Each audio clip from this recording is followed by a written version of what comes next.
भट्टी साहब, मैं चाहूंगा आप ख्वाजा आसिफ साहब की आज का बयान सुने। ट्रंप के ऊपर जिन्होंने बात की, उन्होंने उसमें इमरान खान को घसीट के लिया है बीच में, और वो शायद इसलिए भी घसीट के लिया है कि तहरीक इंसाफ ट्रंप के इलेक्शन से पहले इमरान खान की रिहाई को उससे मुंसलिक कर रही थी। आप और मैं जानते हैं ख्वाजा साहब ने क्या फरमाया, जरा सुने, फिर भट्टी साहब एनालिसिस करेंगे।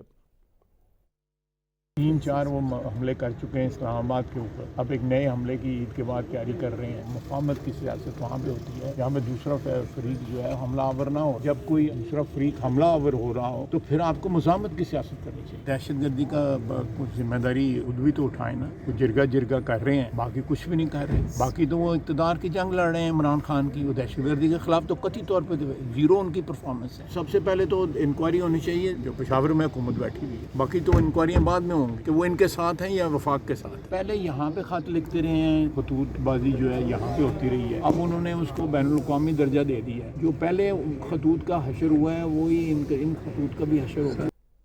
भट्टी साहब, आप एग्री करते हैं ख्वाजा साहब से कि तहरीक इंसाफ और इमरान खान इक़्तिदार की जंग इस हद तक खेल रहे हैं कि इंक्वायरी होनी चाहिए केपी गवर्नमेंट पे कि वो अफगानिस्तान के साथ हैं या हमारे साथ हैं,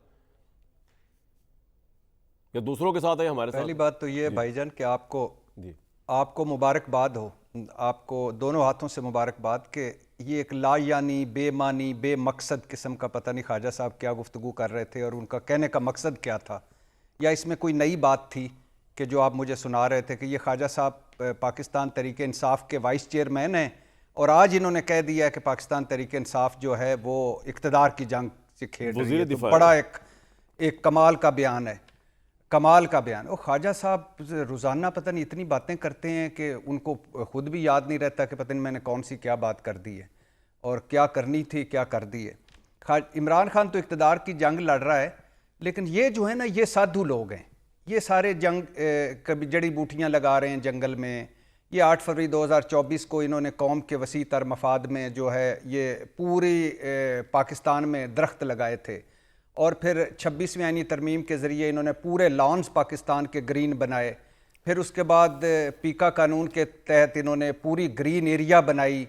ये तो पाकिस्तान के खिदमत गुजार हैं इलेक्शन एक्ट तरमीम में, नैब तरमीम में, और बाकी इसके बाद ख्वाजा साहब का अपना इलेक्शन, नवाज शरीफ साहब का ये रिहाना डार वाला इलेक्शन, यास्मीन राशिद वाला इलेक्शन। ये तो इक़्तिदार से हट के चीज़ें हैं।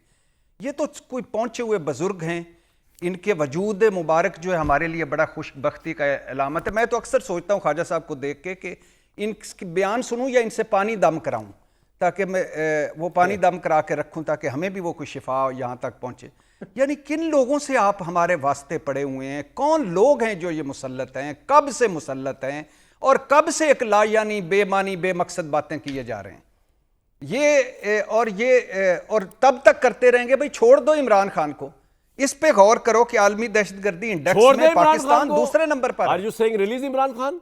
45% दहशतगर्दी बढ़ी है। थोड़ा सा आवाज आहिस्ता कर लें कामरान भाई, वो कुर्सी नीचे से ना निकल जाए। कोई बात नहीं, मैंने रिलीज नहीं करने का कहा। मैंने कहा कि मैंने कहा खुदारा खास्ता आपके मुंह में खाक, आपने ये तो नहीं कह दिया नेशनल चैनल पे बैठ के कि जी रिलीज इमरान खान, और उसके बाद फिर मैं आपको रिलीज करवाता फिरूं पाकिस्तान की जेलों से। चलो जी, आज आपकी खातर कहता हूं release Imran Khan. Richard granal बनकर, जो विल्सन बनकर, कर ले जोड़ा कर करने, और फिर कर ले तो अच्छा। पहली बात मेरे भाई, मेरे दोस्त, पहली बात है कि 45% दहशतगर्दी बढ़ी है और 1100 हमले हो चुके हैं हम पे। और मज़े की बात यह है कि हमारा एक नेशनल एक्शन प्लान था, वो पता नहीं किधर गया। हमारी एक वफाक और सूबाई एपेक्स कमेटियाँ थी, वो पता नहीं किधर गई। मदारस इस्लाहात थी, वो पता नहीं किधर गई। मजहबी इंतहा पसंदी के ख़िलाफ़ हमारा एक कौमी एक प्लान था, वो पता नहीं किधर गया। हम ईरान, चीन को साथ मिलाकर क्यों नहीं ये जो इमरान खान की जंजीरें टूट गई, मुझ समेत सारे हम जश्न मना रहे थे।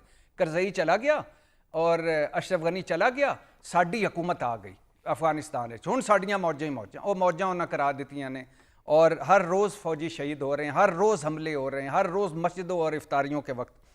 तो अब ये है कि भाईजान जो केपी की आप उसकी जितनी नाहली उसको करें उतनी कम है। 18वीं तरमीम का एक हुसन ये भी था कि आपने सारे सूबों को वो भी दे दिए सब्जेक्ट जिनकी तैयारी नहीं थी उनकी। तो केपी की खैर से नायली नालायकी उसको अलहदा रखें। अब वन पेज पे आने की ज़रूरत है खुदा के लिए, वफाक को और सूबे को।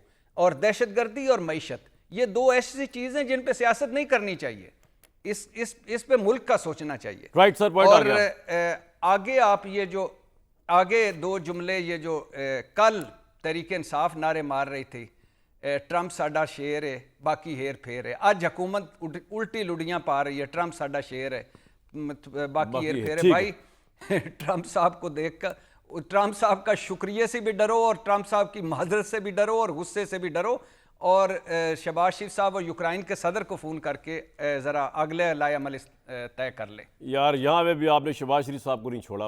अब यूक्रेन के सदर का क्या मुवाजना शहबाज शरीफ साहब के उस मामले से यार। लेकिन चले भट्टी साहब के सेंटीमेंट्स है, हमारा तो काम है, आप जो फरमा रहे हैं आगे पहुँचा दिया जाए।